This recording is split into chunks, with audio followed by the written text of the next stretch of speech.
Assalamualaikum warahmatullahi wabarakatuh. Selamat siang dan salam sejahtera bagi kita semua. Perkenalkan, saya Lutfi Nur Aini, dosen program studi psikologi Fakultas Psikologi Universitas Mercu Buana, Yogyakarta.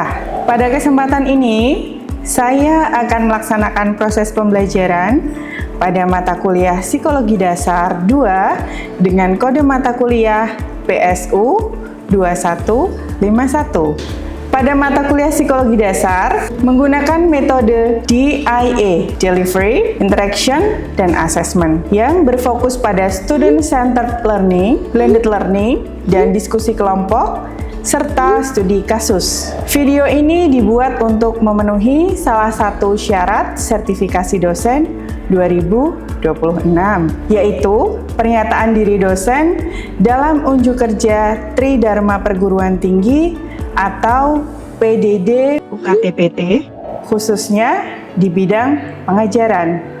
Mata kuliah Psikologi Dasar 2 merupakan mata kuliah wajib lanjutan dari Psikologi Dasar 1 yang diselenggarakan pada semester genap dengan bobot SKS sebesar 2 SKS. Pada mata kuliah ini, mahasiswa akan memperdalam konsep-konsep dasar psikologi yang telah dipelajari sebelumnya, kemudian mengembangkan ke dalam berbagai bidang psikologi terapan seperti setting perkembangan, pendidikan, klinis, sosial. Selain itu, mata kuliah ini juga menjadi prasyarat mahasiswa sebelum menempuh mata kuliah kode etik psikologi, sehingga diharapkan pemahaman terhadap perilaku manusia bisa menjadi lebih ilmiah dan menjadi bekal yang penting dalam menjalankan praktek profesi psikologi nantinya. Adapun topik atau materi pembelajaran dalam mata kuliah ini, yang pertama, kajian motivasi dan emosi, yang kedua adalah seksualitas dan gender, yang ketiga, tahap perkembangan anak hingga lansia, yang keempat, psikologi pendidikan dasar, yang kelima, kepribadian, gangguan kepribadian, dan pengukuran kepribadian. Dilanjutkan dengan UTS di pekan ke-8. Setelah itu, kita akan membahas materi psikologi kesehatan dan kesehatan mental, kemudian konsep gangguan psikologi dan intervensi psikologis. Dilanjutkan dengan konsep dasar psikologi sosial dan interaksi sosial, dan materi terakhir ditutup dengan konsep dasar psikologi industri organisasi dan MSDM. Setelah itu, di pertemuan ke-16, kita akan melaksanakan ujian akhir semester. CPL Mata Kuliah Psikologi Dasar 2 dirancang untuk mendukung capaian pembelajaran lulusan program studi psikologi melalui penguasaan konsep-konsep dasar psikologi terapan.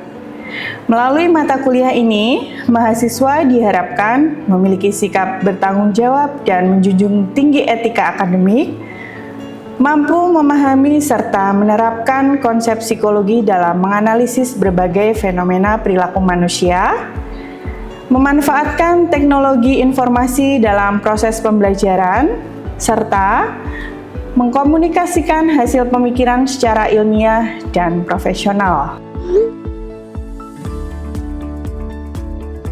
Adapun CPMK atau capaian pembelajaran mata kuliah dalam Psikologi Dasar 2, yang pertama adalah mampu memahami dasar-dasar dan ruang lingkup konsep psikologi dasar dan terapan.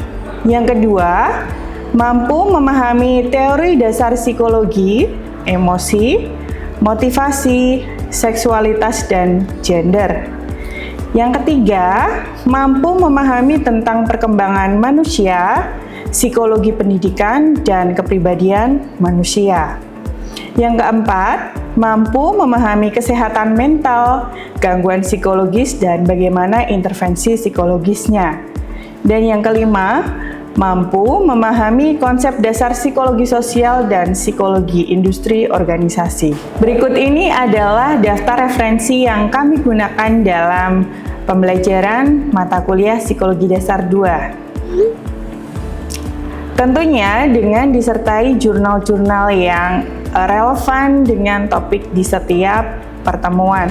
Sebelum kita mulai pembelajaran, izinkan saya menyampaikan beberapa informasi mengenai pelaksanaan perkuliahan. Aktivitas pembelajaran pada mata kuliah ini dilaksanakan secara sinkronus, baik melalui tatap muka langsung di kelas, maupun secara daring sesuai dengan jadwal dan ruang yang telah ditentukan. Selain itu, pembelajaran juga dilaksanakan secara asinkronus melalui Learning Management System Universitas Mercu Buana, Yogyakarta pada laman e-learning.mercubuana-yogya.ac.id. Dalam LMS, mahasiswa dapat mengakses berbagai perangkat pembelajaran, mulai dari RPS, modul, materi perkuliahan, penugasan, forum diskusi, maupun informasi akademik lainnya. Selanjutnya, terkait sistem penilaian pada mata kuliah ini, yaitu untuk ujian tengah semester berbobot sebesar 30%. Untuk ujian akhir semester juga 30%. Sementara untuk penugasan, keaktifan, kuis, presentasi, dan partisipasi dalam diskusi, masing-masing memiliki bobot sebesar 20%, baik sebelum UTS maupun setelah UTS sebesar 20%. Dengan demikian, total bobot penilaian pada mata kuliah ini adalah 100%. Selamat siang semuanya. Siang. Oke, masih semangat ya hari ini ya? Oke, gimana kabar kalian hari ini? Sehat? Sehat. Ya, baik. Terima kasih atas kehadiran teman-teman di pertemuan 3 mata kuliah Psikologi Dasar 2 di hari ini. Sebelum kita mulai di pembelajaran hari ini, kita awali dulu dengan berdoa sesuai keyakinan kita masing-masing. Berdoa dipersilahkan. Berdoa dicukupkan.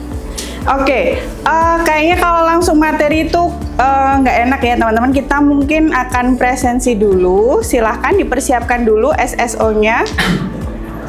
Oke, berikut adalah barcode yang teman-teman akan gunakan untuk presensi. Kita akan berikan waktu sekitar 1 menit. Apakah sudah? Oke, sudah ya. Oke, hari ini kita akan membahas mengenai perkembangan anak sesuai yang sudah tertera di dalam RPS Psikologi Dasar 2. Sebelum kita masuk ke materi, mungkin saya boleh recalling dulu ingatan teman-teman ya, berkaitan dengan pertemuan ke-1 dan ke-2 kemarin. Apa mungkin masih ada yang ingat apa yang kita bahas di pertemuan 1 dan 2? Apa? Yuk, silahkan. Motivasi dan emosi, ya betul sekali. Apa yang teman-teman masih ingat dari materi motivasi dan emosi? Silahkan, boleh. Ayo, motivasi dan emosi. Ada yang masih ingat mungkin? Boleh tunjuk tangan untuk kita dengarkan dulu pendapatnya ya. Siapa teman-teman? Silahkan Mas. Ya. Kalau motivasi itu mungkin seperti hal yang mendorong seseorang untuk melakukan hal tersebut. Oke. Sementara emosi mungkin seperti stimulusnya, Bu.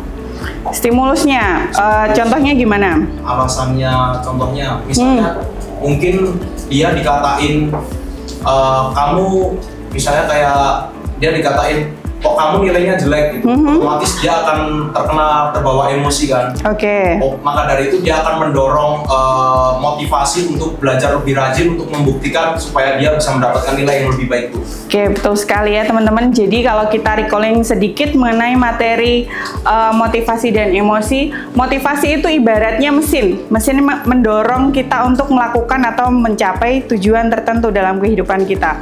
Saya yakin teman-teman di sini juga semuanya punya motivasi ya. Entah itu motivasi intrinsik maupun ekstrinsik. Kalau teman-teman mahasiswa sendiri mungkin lebih didominasi motivasi yang mana nih? Intrinsik kah atau ekstrinsik? Dua-duanya. Kalau gitu saya mau tahu dulu pendapatnya. Beka, boleh? Kalau menurut saya pribadi saya butuh dua-duanya dikarenakan buat motivasi diri saya untuk terus semangat berkuliah, timbang ibu sama dukungan juga dari orang tua itu perlu. Oke, jadi dua-duanya harus seimbang begitu ya. Oke, terima kasih atas pendapat dari teman-teman. Mungkin kita akan masuk ke dalam materi hari ini, yaitu perkembangan anak. Nah, ini saya ada pertanyaan juga nih untuk teman-teman. Coba teman-teman ingat kembali mengenai satu pengalaman yang paling menyenangkan ya, mungkin ya, yang teman-teman alami di masa kanak-kanak. Ada nggak yang mungkin masih ingat pengalaman unik atau susah terlupakan gitu waktu masih masa kanak-kanak? Boleh. Menurut saya pengalaman yang unik saya masih ingat sampai sekarang yaitu bermain sama teman Ibu sehingga lupa waktu. Bermain sama teman ya. Itu di usia berapa kalau boleh tahu, Mas? Di usia 7 tahun sih Bu, masih SD. Jadi masih suka banget bermain di luar rumah ya, sampai lupa waktu, bahkan mungkin orang tua juga sampai harus cari-cari kemana gitu ya, sampai akhirnya ditemukan gitu.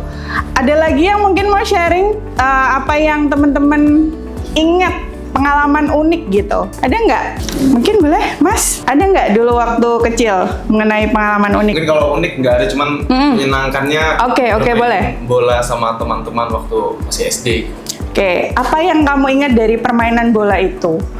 Bermain sama-sama sama teman-teman sore gitu, dari siang sampai sore, terus ngulang terus waktu kayak gitu, jadinya berkesan bagi saya. Berkesan ya, jadi mungkin ada pengalaman bahwa ketika kita main bola terus kemudian bisa mencetak gol atau kok suka dengan perkumpulan gitu ya, kita berteman, terus kita dikelilingi banyak orang yang sayang sama kita ya. Nggak mungkin nggak sayang kalau kita berteman itu mereka mau kumpul dengan kita, kan begitu.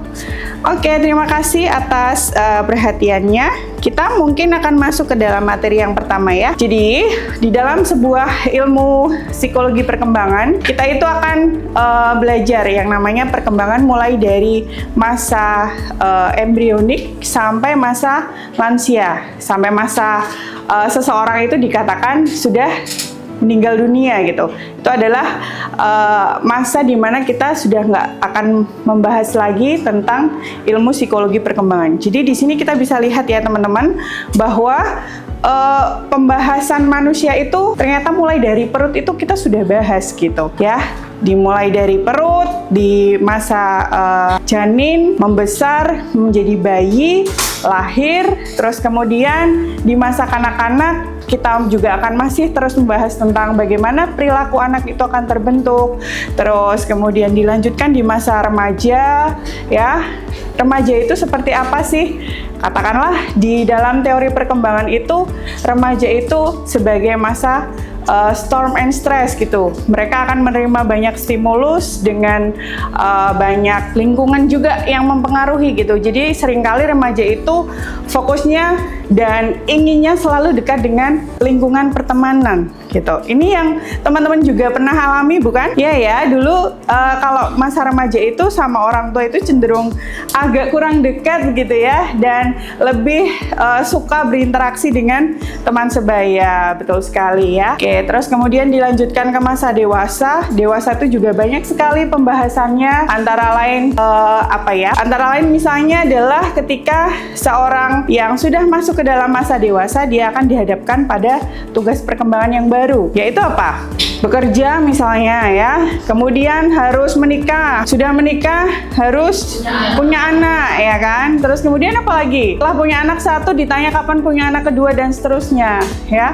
Nah ini juga ternyata nggak lepas dari konstruk sosial yang ada di sekitar kita teman-teman. Jadi bagaimana sebuah lingkungan itu juga ternyata membentuk bagaimana pola pikir dan kita tumbuh di dalam sebuah lingkungan gitu ya. Oke, setelah masa dewasa terpenuhi, kita akan maju lagi ke dalam masa dewasa madya. Dewasa madya ini biasanya individu akan sudah lebih settle dalam hal pekerjaan misalnya, terus kemudian dalam faktor-faktor lain misalnya faktor keluarga, dia juga bisa dikatakan sudah lebih baik ya, anak-anaknya sudah mulai tumbuh dan sudah lebih mandiri dari sebelumnya gitu. Sampai nanti dikatakan lagi di masa lansia bahwa seorang lansia itu juga ternyata banyak aspek yang menjadi pembahasannya teman-teman, ya nggak? Iya ya.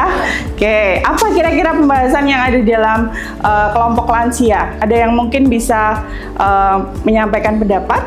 Apa kira-kira tema apa yang biasanya selalu dikaitkan dengan lansia? Kesehatan, ya betul sekali ya. Kalau kita bicara masalah kesehatan itu juga spektrumnya sangat luas, nggak hanya kesehatan fisik tentunya, namun juga kesehatan psikologis ya. Terus kemudian bagaimana lansia itu bisa mencapai successful aging. Kalau tema sekarang itu pembahasannya tentang successful aging. Bagaimana seorang lansia itu bisa melewati masa tuanya dengan kualitas yang berarti gitu. Nah, kira-kira itu yang akan menjadi pembahasan di dalam psikologi perkembangan. Oke, selanjutnya adalah konsep nature versus nurture. Ada yang sudah pernah mendengar? Belum ya? Atau mungkin teman-teman yang lain mungkin ada yang sudah pernah tahu bahwa nature itu adalah sebuah konsep yang menggambarkan seseorang itu punya sebuah konstruk yang diturunkan dari orang tua. Jadi nature itu adalah konsep herediter yang memandang bahwa kita itu punya cetakan genetik ya. Sebagai seorang individu kita punya cetakan genetik yang diturunkan oleh kedua orang tua kita tentunya. Kira-kira sama nggak cetakan genetik antara misalnya Mbak Faiza dengan Mbak Sasa? Sama nggak kira-kira? Beda ya, karena setiap orang itu punya cetakannya masing-masing ya. Gen yang masing-masing, kromosomnya juga akan berbeda-beda di setiap individu. Buktinya apa teman-teman? Bedanya apa? Bukti perbedaan itu kira-kira nampak nggak dari visual kita? Apa contohnya? Rambut, betul sekali. Warna kulit, bentuk muka, kemudian hidung ya. Bentuk fisiologis yang kita miliki itu pasti akan berbeda-beda di setiap individu. Nah, kira-kira bagaimana? Apakah konsep nature dan nurture itu saling berkebalikan atau justru saling melengkapi? Kira-kira yang mana? Saling melengkapi ya. Jadi kita itu hidup selama kurang lebih 9 bulan di dalam kandungan, yang mana konsep nature itu akan bisa kita katakan mudah untuk ditransfer saat kita ada di dalam kandungan gitu ya. Nah, kalau nurture sendiri itu adalah konsep di mana kita itu sudah lahir dan dibesarkan oleh lingkungan yang ada di sekitar kita gitu. Jadi kira-kira pengaruhnya lebih besar yang mana nih teman-teman? Yang mana ayo? Nature atau nurture? Nurture ya. Oke, walaupun memang kita tahu bahwa setiap individu sudah punya cetakan genetiknya masing-masing, tapi tetap lingkungan itu akan menjadi salah satu penentu yang berpengaruh terhadap keberhasilan individu dalam menjalankan masa perkembangannya, gitu ya. Oke, mungkin dari sini ada pertanyaan dulu dari teman-teman, boleh? Oke. Saya mau izin bertanya, Ibu. Oke, baik. Kalau misalnya ada dua ini nurture sama nurture, kalau misalnya untuk sepasang anak kembar yang benar-benar identik, mereka dipisahkan kemudian dibesarkan oleh lingkungan yang jauh berbeda. Oke. Lalu ketika dewasa, otomatis kan membentuk kepribadian. Nah, yang lebih kuat itu kepribadian yang didapat dari genetik atau dari nurture-nya itu sendiri. Oke, pertanyaannya bagus sekali teman-teman ya. Terima kasih Mbak Cantika atas pertanyaannya. Kalau menurut teman-teman di sini, mana yang lebih berpengaruh antara nature dan nurture bagi sepasang anak kembar?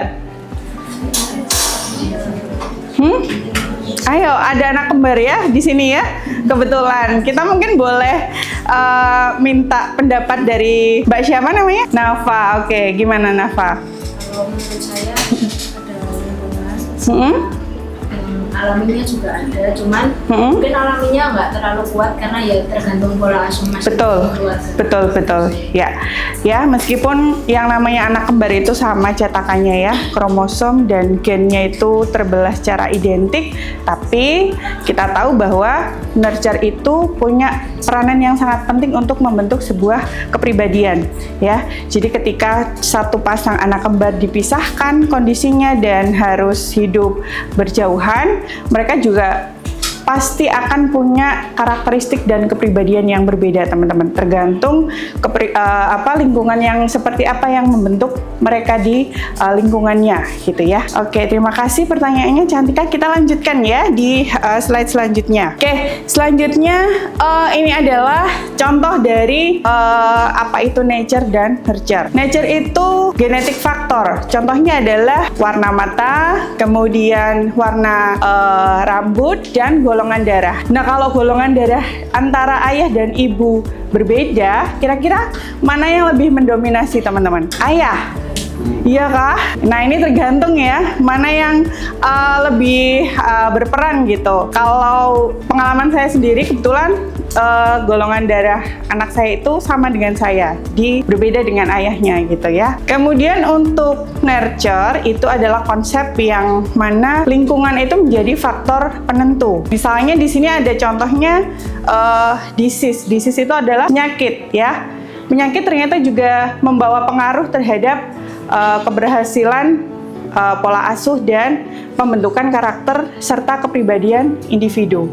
Kemudian aksen dan berat badan itu dipengaruhi oleh lingkungan tentunya. Oke, ini sudah menjadi pembahasan tadi, kita next aja. Oke, mungkin ini teknik penelitian dalam ilmu perkembangan, teman-teman. Ada yang mungkin sudah tahu, sudah paham mengenai konsep ini. Ini juga sebenarnya masuk ke dalam pembahasan di mata kuliah yang lain. Ada yang tahu nggak mata kuliah apa? Tentang perkembangan manusia. Perkembangan manusia, RPM ya, benar sekali. Oke, mungkin kita bahas sedikit mengenai apa itu cross-sectional, kemudian apa itu longitudinal dan sequential. Ini sekedar recalling teman-teman, karena ini sudah didapati di mata kuliah yang lain, tapi kita boleh untuk recalling sebentar ya. Jadi untuk cross-sectional sendiri definisinya adalah membandingkan orang-orang dari usia yang berbeda pada poin yang sama dalam satu waktu. Misalnya adalah ketika pendidikan menjadi variabel yang ingin diteliti di dalam kelompok tertentu gitu ya. Ini berfokus pada menelusuri perilaku dari satu atau beberapa orang seiring dengan usia orang tersebut. Jadi ketika seorang peneliti memutuskan untuk meneliti ya dari masa kanak-kanak sampai dewasa. Misalnya variabel apa yang ingin diteliti? Misalnya kecerdasan, intelijensi. Kalau anak itu dibesarkan di lingkungan X, maka dia akan punya kecerdasan yang demikian. Jadi diikuti perkembangannya dari bayi dengan stimulus tertentu, kemudian sampai anak-anak, remaja, dan dewasa gitu ya. Oke, selanjutnya ke perkembangan prenatal ya teman-teman ya. Ini adalah periode pertama di masa germinal, di mana ketika terbentuk zigot ya. Zigot itu adalah sel baru yang dibentuk oleh penyatuan sel telur dan sperma. Ini ada di masa 0 sampai 2 minggu setelah pembuahan, dilanjutkan di masa embrionik ya. Nah, ini terjadi ketika di pekan ke-2 sampai ke-8 ya. Jadi sebuah sel itu akan terus mengalami pembelahan sampai jumlah tertentu dan sesuai dengan kapasitasnya gitu. Dan setiap sel saya pikir punya tugasnya masing-masing gitu ya. Nah, di usia keempat, di usia ke-4 minggu atau 1 bulan, embrio sudah mulai mengembangkan jantung sederhana ya. Cikal bakal jantung itu sudah terbentuk mulai usia 1 bulan, yang sudah juga berdetak, kemudian otak, saluran usus, dan sejumlah organ penting lainnya gitu. Jadi mulai ada sel kecil yang akan menjadi cikal bakal pertumbuhan sel tersebut. Selanjutnya ada di periode fetal. Periode fetal ini mulai dari pekan ke-9 yang kita sebut sebagai janin ya. Janin. Terus kemudian walaupun secara fisiologis belum sempurna, tapi janin itu sudah kelihatan bahwa bentuknya itu akan seperti manusia kecil gitu ya. Oke, nah di usia 22 minggu janin juga mulai memasuki usia viabilitas. Jadi ketika dia mulai menyimpan lemak di bawah selaput atau lapisan kulit ya teman-teman ya. Jadi mulai kelihatan berbobot, lebih berat dari sebelumnya dan lebih sempurna lagi bentuknya. Ini masih periode fetal sampai teman-teman tahu nggak kapan usia bayi itu siap dilahirkan? Berapa minggu atau berapa bulan? 9 bulan ya. Berapa pekan kira-kira itu? 36 ya. Sebenarnya kalau dari medis sendiri perhitungannya itu ada beberapa macam metode. Jadi nggak yang 9 bulan persis, tapi lebih sedikit. 9 bulan 10 hari, atau biasanya kalau dalam hitungan weeks itu di 38 minggu. Oke ya.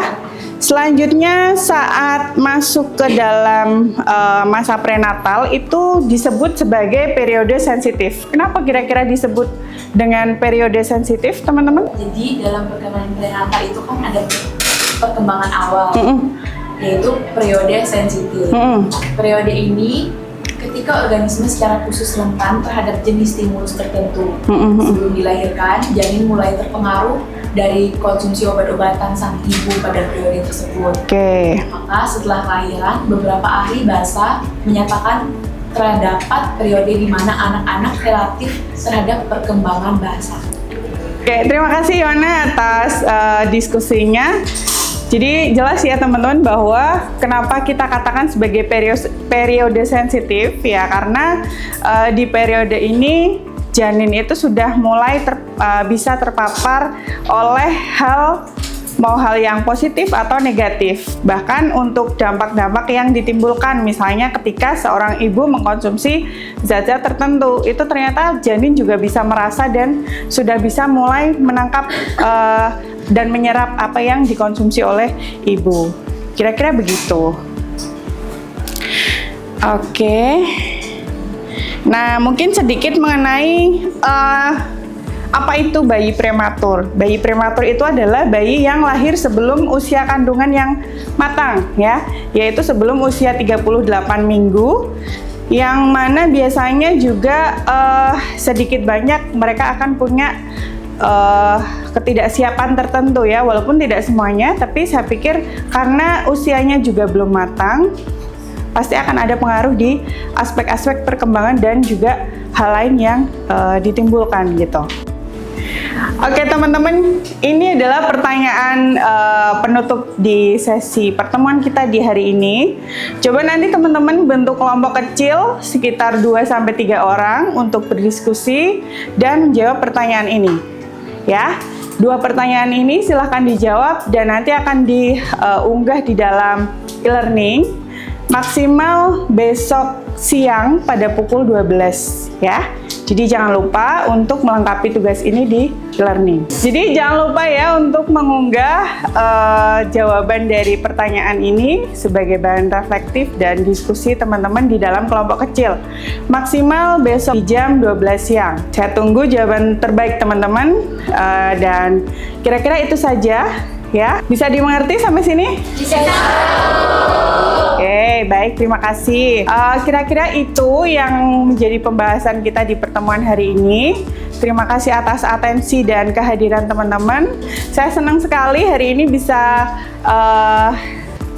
berdiskusi dan berdinamika dengan teman-teman yang sangat luar biasa ini. Gitu ya. Sebelum kita akhiri, kita akan melaksanakan sesi asesmen yang ada di e-learning masing-masing. Sudah saya siapkan kuisnya. Teman-teman bisa cek dulu dan bisa langsung dikerjakan jika sudah siap.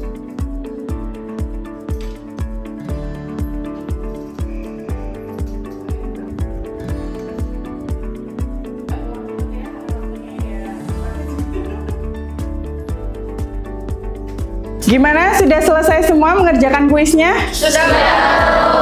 Oke, baik. Demikian pemaparan materi dan diskusi kita hari ini. Semoga bisa menambah insight teman-teman dan kita akan jumpa lagi di pertemuan pekan depan dengan kondisi sehat dan bahagia. Demikian deskripsi singkat serta cuplikan proses pembelajaran pada mata kuliah Psikologi Dasar 2 yang saya ampu. Semoga dapat memberikan gambaran terkait kinerja bidang pengajaran yang saya lakukan di mata kuliah Psikologi Dasar 2, program studi S1 Universitas Mercu Buana, Yogyakarta. Saya mengucapkan terima kasih pada seluruh pihak yang terlibat, yaitu Kemendikti-Saintek melalui Direktorat Jenderal Pendidikan Tinggi, LL Dikti 5 Wilayah DIY, serta seluruh tim sertifikasi dosen 2026. Tak lupa, saya ucapkan terima kasih pada Universitas Mercu Buana Yogyakarta, seluruh jajaran pimpinan, rekan sejawat dosen, dan rekan mahasiswa. Demikian yang bisa saya sampaikan. Mohon maaf apabila terdapat kesalahan. Sekian dan terima kasih. Wassalamualaikum warahmatullahi wabarakatuh.